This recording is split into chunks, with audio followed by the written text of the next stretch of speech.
Welcome to Trust Yourself, the podcast, the place where we learn that trust is earned and not given, even with ourselves. I'm your host, Betsy LaFay. I'm extraordinarily glad that you're here. Stick around.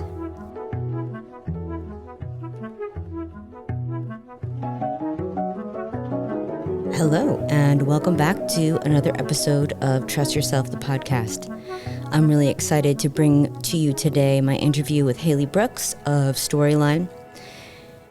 I had to say, I had to re-record this intro because I had this episode uploaded when I texted Hailey and said, hey, our interview will be out on Monday.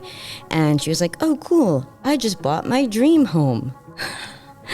So you'll hear at the end of this interview how she might be moving south. Well, she showed me pictures of her dream home, and it is amazing. Hailey Brooks and I worked together for about 3 years. She was a coaching client, and she went through the curriculum of Trust Yourself Intuition School. When Hailey and I started working together, she was afraid to reveal who she really was in the dating scene. I mean, when I say she was afraid, she was really terrified. Well, we're talking about that in this episode. And at the end of our work together, she had met someone. Now she's married to this amazing someone. And at the time of this interview, which was over the winter in 2022, she was a digital nomad and about to hit 100K. And like I said, she just bought her dream home. If you are someone who is sick of where you are in your career, if you've been working diligently to make your way up the corporate ladder, if you've been being breadcrumbed by your industry, which happened to both Hailey and I, of like, oh yeah, you can move up, but instead we were just given more responsibility and not more pay and not the corresponding title, then this podcast is for you. Her story is not an anomaly with the people that I work with and the people that go through the Trust Yourself curriculum, and I hope you enjoy. Oh yeah. One more thing. In this podcast, I mention a kick-ass playlist, one that helped me through some of my darkest moments. If you'd like access to that playlist, it's in the show notes. So check that out and enjoy the interview with Hailey Brooks. Welcome, Hailey, to the podcast. It's an honor and a thrill to have you. It's just always great to connect. Thank you. Likewise. Yeah. I don't know if you remember, but when I was creating my free training, How to Trust Your Intuition in the Face of Fear, Doubt, and Uncertainty, I asked for a testimonial from you. And not only are you on the website, but you're in the webinar. And yeah, and you're just like this, case example, right? And it's really cool because you have this I don't know if it was an actual engagement picture. I think it was before you were engaged. You have the picture of you and Jake, looking into each other's eyes. It's so cute. And I have forgotten to change the slide. So when I'm talking, I get to say, I'm like, okay, she was engaged. No, now she's not engaged. She's married, And I'm like, she texted me. She's like, thanks for being a part of making all this happen. So I'm really excited to just hear from your perspective and get to share it with people your journey of learning to trust yourself. Yes. And so I think, well, I'll just share with you a little bit of what I share in the training, but also just so you can hear, because I think it's just good to have that feedback.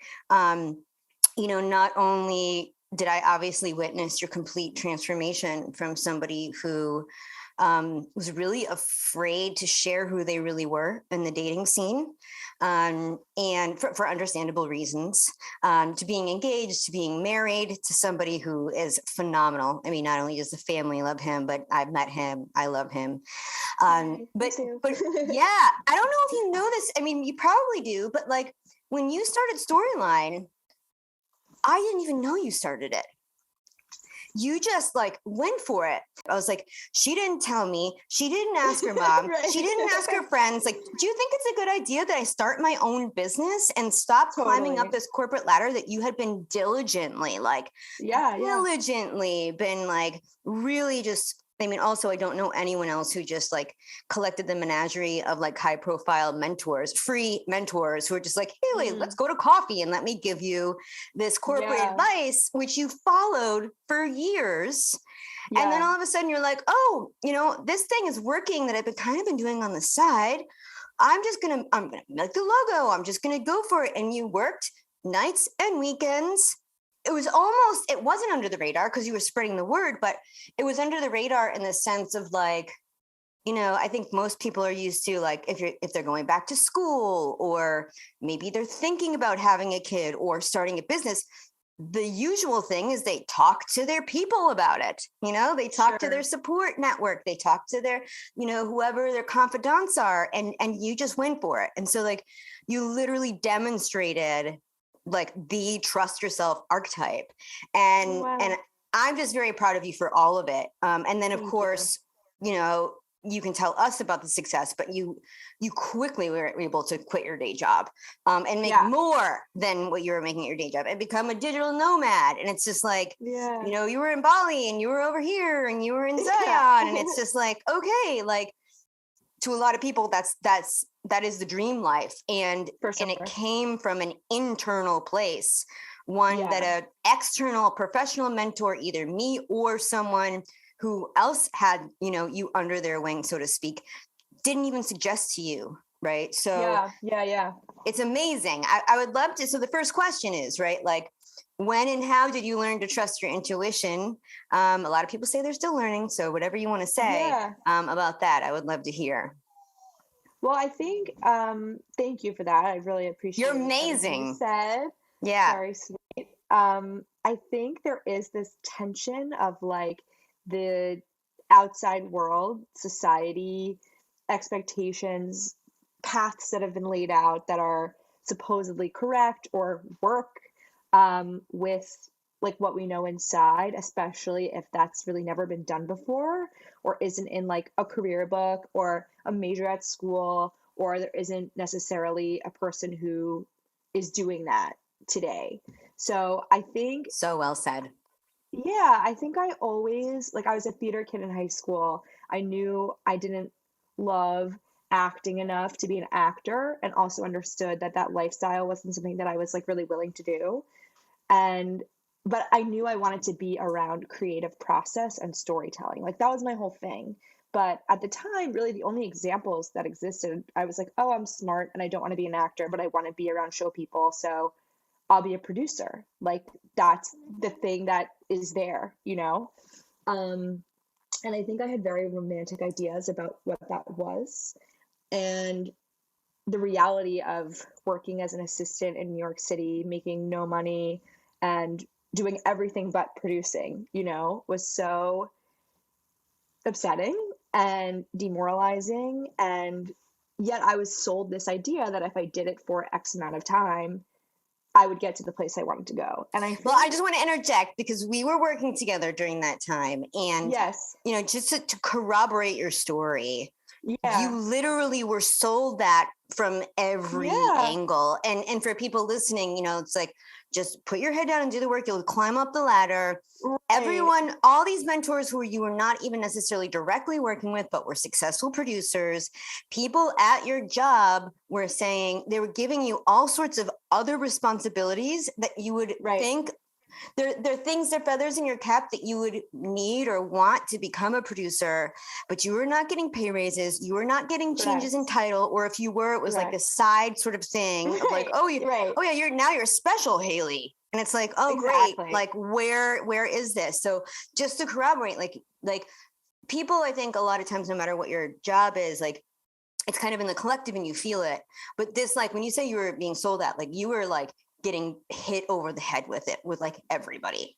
Right. And I think the thing that was confusing, or where the disconnect and the intuition came into play, was I was selling myself that as well. And I was selling it to you when we were coaching. I was like, just going to stay a little longer. Or when people asked me what I did for work, I told them a story, which was not the same as what I did every day, you know?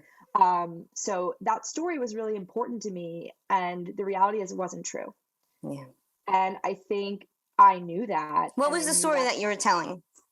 I have this great opportunity. I'm working for a producer in scripted development in New York City, which is so rare because there aren't a lot of scripted jobs in New York. And, in X amount of years' time, I'm going to get to do this and that. It was just like, it was the sort of rosiest, sexiest parts of my job, which maybe came up once a week, Mm-hmm. once a Mm-hmm. month, whatever.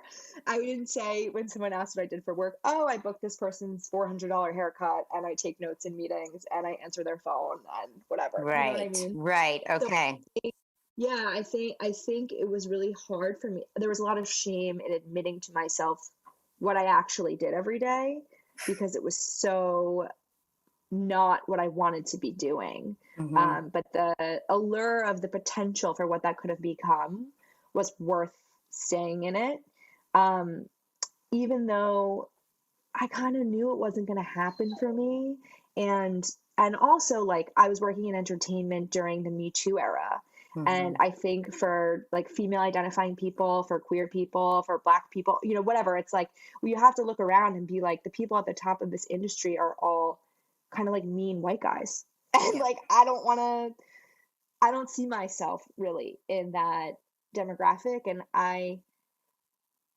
yeah, again, like looking back into my intuition of like, I have to, right? I should go to these social events or get drinks with this person or that person. And like, I find that to not be fun, or I find that to be Mm-hmm. like difficult to get on my calendar or whatever. And so I remember I that kind time when we were working yeah, together, because when we first started, I mean, we worked together, I think, for like 3 years or something, right? yeah, So, so in the beginning, you were out 5 times a week or yeah, more.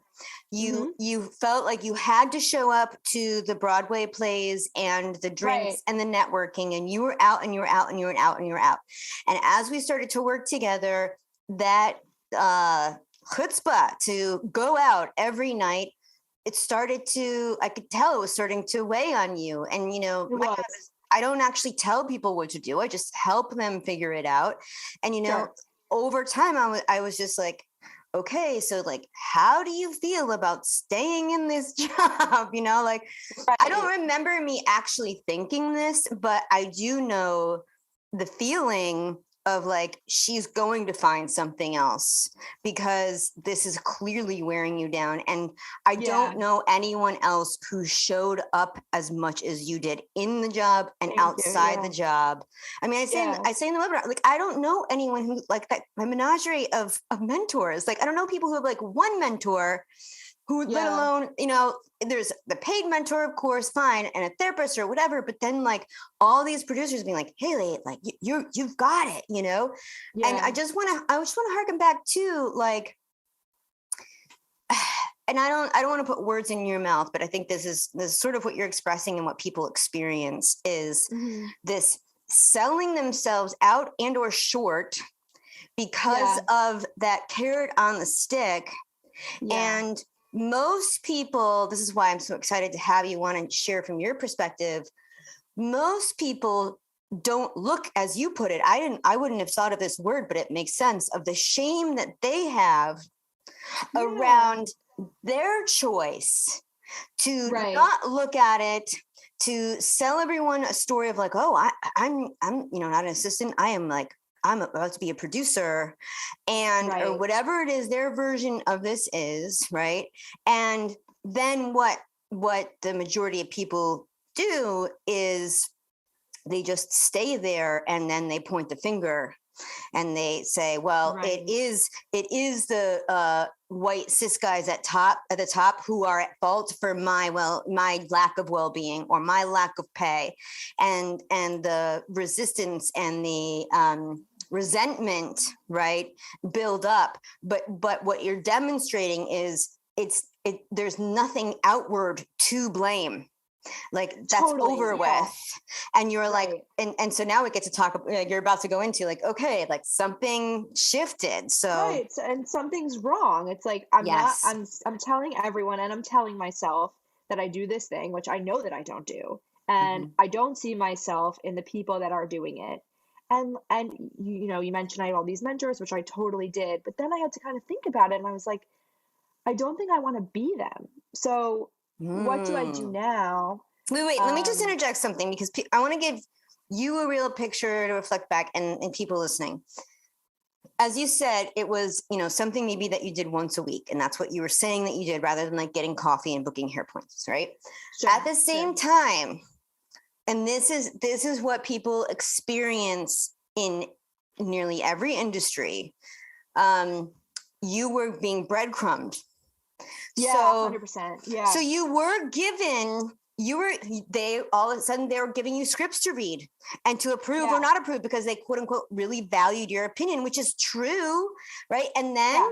And then on top of that, they're like, well, not only do you get to, read scripts and tell us if they're good or not, and we'll take them or not. So you had control over even what got through the door, which can feel like a good power trip and also can make you feel like you're moving forward. But also then it was like, well, you can be in charge of acquisitions. Like, well, if you read a book that we don't know about, let us know. Right. So, and I'm thinking like as a social worker too, it's like, okay, well, you're doing so good. Like we're going to give you more responsibility and the whole notion of prove yourself and then we're going to give you a promotion. You have to look at every pyramid. They talk about pyramid schemes. Gosh, like the only way that you or anyone else would be able to become a producer is if someone died or if someone retired. That happened to me in my social work job. We for years had these the two Levy brothers would go around and they would even give us these charts of how much we were paid versus like other agencies, and we were getting paid more and we were getting more benefits, and they're like, look, there's one woman who's like a VP, like you could be her. And it was literally 7 years into this job, Hailey, that I was like, the only way that I could get promoted, as I just said, is if someone retires or someone dies. And no one above me was about ready for retirement or is going to promote anytime soon. Right. So that, for anyone listening, take a look. Like, are you really being sold what is true? Sure. Right. So go ahead. And no, totally. That all resonates a lot. And so I think, I was sort of maybe subconsciously starting to piece these things together, but I was more kind of stuck in the shame cycle of like, okay, and also I think it's hard for a lot of people who from an early age identify themselves as like, I'm going to be this, I'm going to be a doctor, I'm going to be a singer or whatever. And then when the reality of what that means or the lifestyle or the pay or the boss at the particular firm like does not match, your like career day at 14, I think that's very scary for a lot of people. I have a question. They don't know how to, because you're mentioning the shame of like, basically it's almost like changing your identity, right? Changing your orientation. Yeah, that's what I mean. Your beliefs about yourself. What I saw, and I also mentioned in the free training, is there was the shame about who you were in relationships, and we worked on that about being okay with who you were and knowing that sharing what you felt was shameful, someone else would see as really strong and love you because of it, not despite of it. Do you feel like working on that sort of, I mean, it all is intertwined, right? But like, I don't feel like our work directly confronted or attacked or whatever have you. That's why I was surprised I mean, again, it makes sense that you were putting shame with the business, but like, with your career, because we didn't use those words, but there was in the personal life. So do you feel like working on that and being like, well, I'm a whole person, I'm capable, right? And you didn't have all these new opportunities in the career to show up and get people's reactions, but you did on dates. Right? Do you feel like those kinds of things worked together? Yeah, well, I think a lot of this definitely coalesced like when I fell in love with my now life partner, and it worked both ways. Like we both made major career changes in the time since we've known each other. And I think for me, that has to do with like really showing up as my full authentic self in my relationship and being a mirror for my partner to show up. And then kind of having the person to be like, hey, like, I just want to check in with you about this. Like, you know what I mean? Like he saw me as capable, talented, all of these things. And through his eyes, I was able to see like, I'm smart, I'm competent, like I have these ideas and dreams, and like maybe they can just kind of change, or perhaps recognizing that, my talent is the same, but what I thought, like the change has to do with like my preconceived notions of what this is going to be and what it is, but not with Yeah. me. So That's what you had in I think, relationships too. You were like, I correct, should yeah, be further along than I am. Like right, I should be married, or I should at least know my person. Let me ask you something. So, when we were working together, you were going on dates, right? There was people that you were dating. When you met your partner, what was different? I mean, we know you were different, but like in the mirror yeah, aspect, you're like, okay, like maybe not necessarily first date, but maybe first date, right? Like you went on a whole bunch of yeah, dates, and I remember some of them like, okay, well, that didn't go so well. I'm not so sure about this yeah, one, right? Which we all go yeah, through. But you meet your partner, and what was it, at least in the beginning, that you were like, okay, this is good. yeah. I mean, truthfully, I don't know if this is a non-answer, but I think it was timing. I think Yeah. it was the right place, right time. Mm-hmm. I was very newly, I think, at a place where I was comfortable with my identity as someone who had lost a Yes. parent. Yes. Like it was kind of the first, like, fresh weeks that I was able to say, I think we met 3 years after my dad died. Yeah. But I was kind of just at a place where I could say my dad passed away in a way that was like utterly neutral. Mm-hmm. Um, and that was just coincidence. Right. So yeah, I think I was comfortable in my skin, in myself. And I feel like we're talking a lot about identities, like shifting sense of self-identity, Yeah. over and over. And I think this was the same thing. I just was kind of freshly comfortable in this new way of self-identifying. So that For was, it just made it easier for me to be in a relationship with someone else because I was, that makes sense. more So comfortable. to share a little bit, that was the big thing for you, right? You were concerned basically that you were damaged goods, right? That when you showed up and said, you felt like it was this slash on your face that people would just be like, oh my gosh, like no, I don't want this. And what you did, you had all these beautiful training wheels to Yeah. you're like, okay, I'm showing up on a date. I don't know if I should say it on the first date. I mean, people have this We with practiced. Yeah. yes, people have this with Yeah. diagnoses. People have this Sure. with children, right? I went through this with like, well, I don't have a family anymore. Did you know that? Sure. Like Right. when Yeah. do I say that? When is it casual? Like when is it too heavy? And then also it's like the same thing with you. It's like, well, you can say it, but then it's like maybe in the beginning, I don't know if you had this. I definitely did. People would want to know about it. And so then it would just get heavy real quick on the first date. And it's like, well, you Sure. can just, Right. that's kind of where you say like Yeah. kind of neutrally. Cause I know in some sense you mean neutrally, but it's never really neutral, but in a way that was Like with your appropriate. energy being neutral. Exactly. Yeah. But I will say, I know I'm not trying to disagree with you, but the coincidence thing is that's literally the definition of the law of attraction is Sure. when you are a vibrational match, it will happen immediately, right?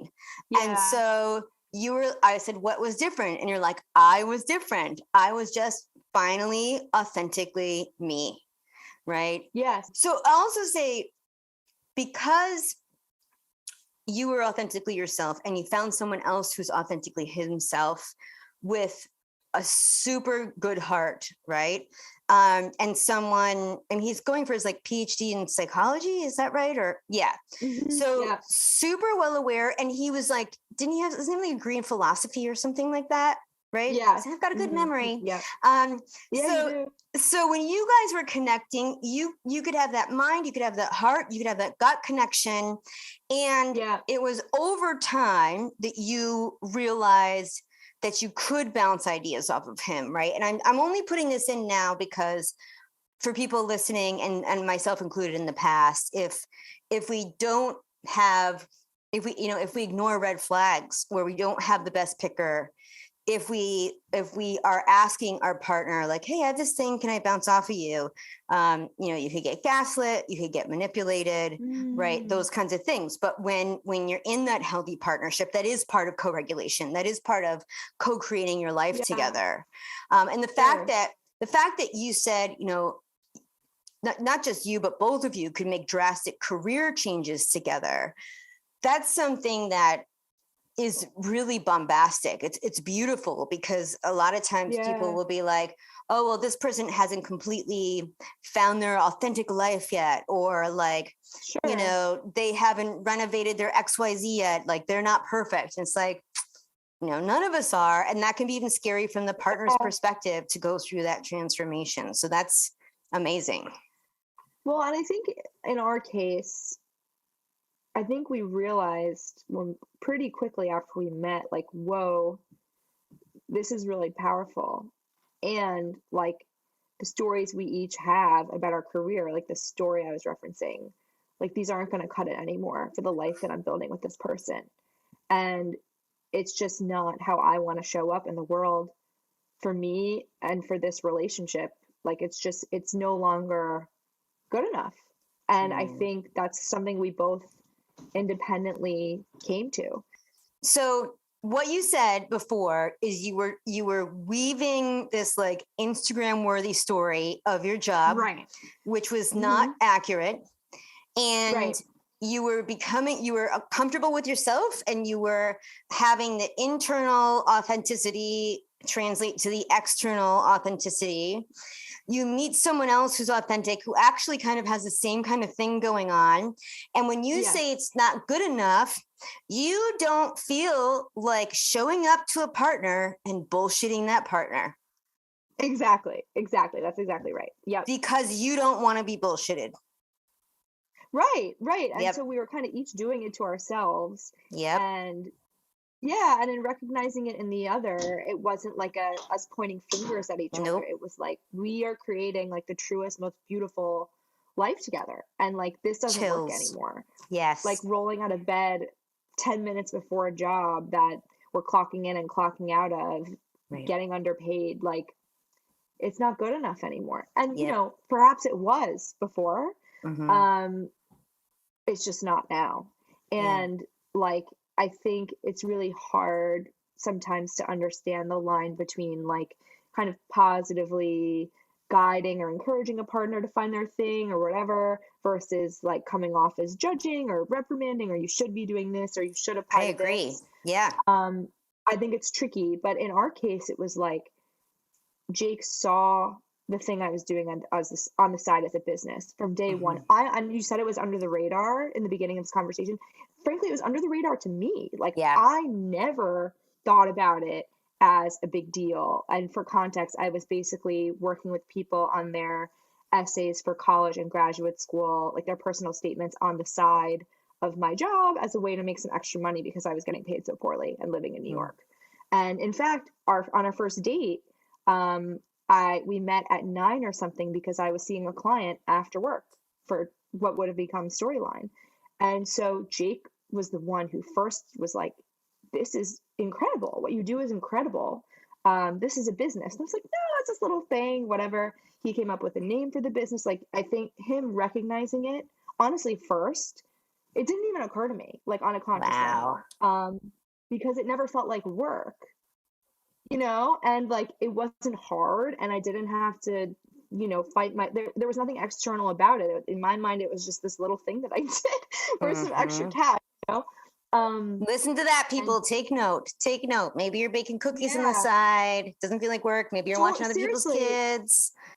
For sure. And I work with people now on resumes and cover letters and things like this. And I always ask them, like, what do you do outside of work? Because often, like, it might have a place on your resume. Oh, I helped my friend with her website. Oh, it, like I think we have such a warped conception of work in this country, and such restricted ideas of what it can mean.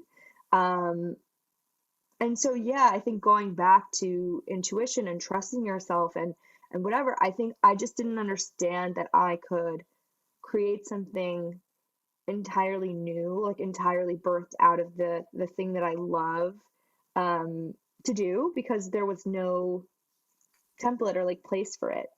And then when my partner kind of named it and saw it and was like, whoa, this is amazing. I was like, it is? Like, I didn't even know, you know? And same for him, like Jake, who's truly not a consumer at all. Like no, just not into stuff, whatever. He was working in influencer marketing. And at a certain point, I was like, hey, like, what is going on? Like, why are you working in influencer marketing? Like, this makes no sense. You know, like, what do you want to do? So I think we were able to, like, because we had seen the sort of true essence of each other so clearly, we were able to like reflect that back to one another and help each other sort of get rid of like the societal conditioning of what we thought was available to us, and the stories we were working with were like pretty shitty. And his was, you know, I was really smart, I got this degree in philosophy, I didn't understand what I was supposed to do with it, and I learned that smart people go into finance, and I didn't want to do that. So I thought maybe like the non-finance or non-engineering thing for me to do was to do like sales and marketing at a company. And it's like, this is the worst story ever. Like, that's such a common story though. It's like, I didn't want to become a doctor or a lawyer, so I went into digital marketing. Right, exactly. So I think it's just like, we have to change the paradigm of how we look at what we do, because there are such richer like origin stories to potential careers, or there are so many like new careers that people can do that have just never been done before. Like, the world is so different than it ever was. Like, yeah. And so just having an expansive mindset births from a place of like what you love or what you don't even consider as work, versus like, society said I'm supposed to do this, but like, I kind of want to do the watered down version of that. Like, you know what I'm saying? So yeah, I think we were able to really do that for each other, and hold each other accountable, and support each other through wading through it, because it was hard. And you know, there was a time when Jake was going to night classes after his 9 to 5, and then he was in school full time, not making money. And then I didn't have a job for a while. I was starting the business, and we were Airbnb-ing at our apartment to pay our rent. Like, you know, we went through a lot of financial ebbs and flows. But we believed in each other and the idea of this like truer, more beautiful, more authentic life. And that's always sort of been the North Star for us. And I think all these things are kind of seasonal. Like, I might be moving to Memphis next year for Jake's career. If it was like, if I met a guy on an app who had the thing on his profile, like, might be moving to Memphis, Tennessee, like, I probably would have swiped the other way. You know? And so I think like, I've really, in the course of this partnership and just growing older and whatnot, I've really created such a more expansive understanding of myself. What I think is important now, what I value now, a lot of it has changed. And so I think it's similar, honestly, to what I was saying before about like romanticizing the career story. I think I'm working with this kind of idea now for 2022, strong beliefs loosely held. Yeah, just lessening the grip a little bit of the things that we think are crucial to us, because I think that's not really like the essence of us, you know?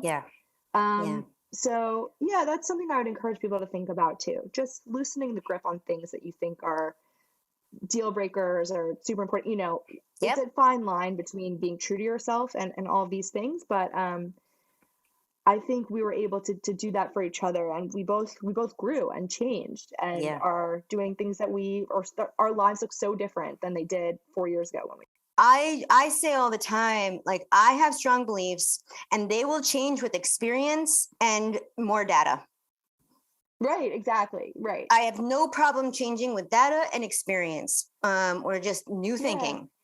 What I wanted to say is, I couldn't even express what it was. I was like, how can I say this is like, you just gave me a gut punch in a good way. I was like, you took my breath away is what happened, because when you were explaining your sort of that internal voice versus this almost collapsing from the outside of what we should do. Yeah. You said so many times that one of the difficult parts is that not only were you not trained or actively told to do this, but it's something that's never been done before. Right. So I just had to have like a big, bold marquee sign. And, it will confront every single time our fears of the unknown, just point blank. Yeah. But that's literally like almost the reason why this show exists, because intuition in our culture is quote unquote counter logical. It's not in every culture. Sure. If you think the political system is messed up, the environment is messed up, and you're kind of like really scared and hopeless that, the icebergs are literally just going to make the sea level rise. If you're feeling that, the only answer is to look within and literally follow the example and the way that you just shared it. And it can be scary to confront that shame. I would add that for people who maybe aren't there yet, like who aren't able to believe in themselves, I'm just remembering like a lot of the work that we did together was like kind of developing some shortcuts to getting there. Like we worked with a lot of like songs and ways that I could remind myself, or we practiced. Since our work together, more recently, I've been working with different archetypes like that remind me of things, or like I have this big woman that I call upon sometimes as like amazing, a sort of embodied iteration of my higher self, or pulling cards in the morning or whatever. Like I think there are a lot of kind of quick tricks or kind of different levels of self that you can work with. I will create a way for people to access my playlist that I'm still listening to. Like I lost my whole family over the summer, and boy, that was hella hard getting kicked out of my home and family. And every time I got in the car, every time I could listen to this, these are all, I'm a badass woman, no matter what your gender is, whatever your body is, bad girls go to heaven, like all these things. That's just like, golden. It's like golden, like, like I am winning. And like, when Spotify was like, here's your top songs, like, I don't need to look at my top songs. I've only been listening to this one playlist this whole time. It's just going to be this playlist. So I'll share that with people because I've been wanting to share it with people. It's like all these empowering songs. Yeah, you're totally right. You're totally right. Do you have an example of trusting your intuition? You've already given us many examples. Trusting your intuition, following through, like especially when it's like very illogical, or when somebody might get mad. I think so. Jake and I, we moved in together at like 9 months. We were young. I was 26. I think we were both 26. Like it was like completely illogical. Like we both had to get out of our leases. It's not like someone's lease was up on their apartment and they had a conversation. Like a lot of people told us that was a mistake, that it was too fast. And I just did your mom think it was too fast? She actually didn't. She was surprisingly, she was like, great. But it was more girlfriends of mine. And some of whom had been, with their college boyfriend for many, many years. People like that were just, coming from a place of being like worried about me or fearful. But I just like, I think it was very clear to me that wasn't my fear. So that's amazing. That is great. What was your response when they were worried about you? Like, I hear you. I get that this is objectively fast, and I'm still doing it. That's great. Just validating their fear and the like reason for it, and that I'm still going for it anyway. And I hope that they could be a part of it. And happy to say I told you so if it doesn't work out. And so are those people still in your life? Yes. That's amazing. So I just worked out. Yeah, yes, of course. Yeah. I just think it's beautiful that you didn't argue with them. You're like, I hear you. No. Your point of view makes sense. Yeah, because thank you for caring on a certain level. Yeah, I might have said that to somebody too. You know, like I totally got what they were saying. Yeah. I also, they weren't in my relationship or my brain. And I think I had gotten through grieving, the passing of my father, and it made me really resilient. So I was sort of like, if this doesn't work out, I'll be fine. Yeah, it will be hurt, but like I went through this other thing. I'll go through this thing, and I think I will not regret having had this experience. So your response is demonstrating what we talked about. That's right. And I trusted myself. I really did. Exactly. Because more quote unquote immature response, or one that really does care more about what other people think, would be like, no, it would be defensive. It would create, instead of a mutual understanding and hearing and empathy for one another, it would be a tit for tat kind of thing, right? Oh my gosh, what amazing examples. What an amazing life. Can you tell people before we go about Storyline? Yeah, so Storyline is my company. It's I call it personal statement consulting. So I work with people who have a story to tell. They're trying to get somewhere, whether it's a new job, graduate school, starting a company, and they know it kind of in their soul, but they don't know how to express it. So I help people kind of curate that story to get them to that next place. Yeah, and I think seeing all of these kind of scary things as opportunities to tell stories about ourselves is the ticket. So I help people to do that. Yourstoryline.co. No, amazing. Crazy. That's amazing. Yeah. Well, thank you so much, Hailey. And if you're ever feeling down and you need a little push, just come back to this episode and listen to how great you are, because I absolutely mean it. And I tell the world all the time. Yes. So sweet. It's a joy and pleasure. To the work we did together. It was really, really formative for me. So amazing. I really appreciate it. Yes. And please tell your family I said hello and I love them. I will.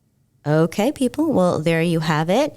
Hailey Brooks of Storyline. And I just wanted to remind you that the link to the awesome playlist is in the show notes. Thanks for being here. And until next time, may your intuition be with you.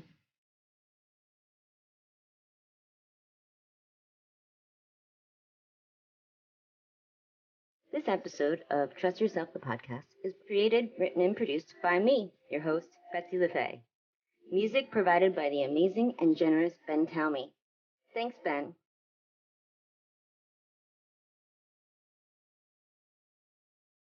If you'd like to find out more about me and my work, and specifically how you can trust your intuition, head over to betsylafay.com. Thanks again for being here. See you next time.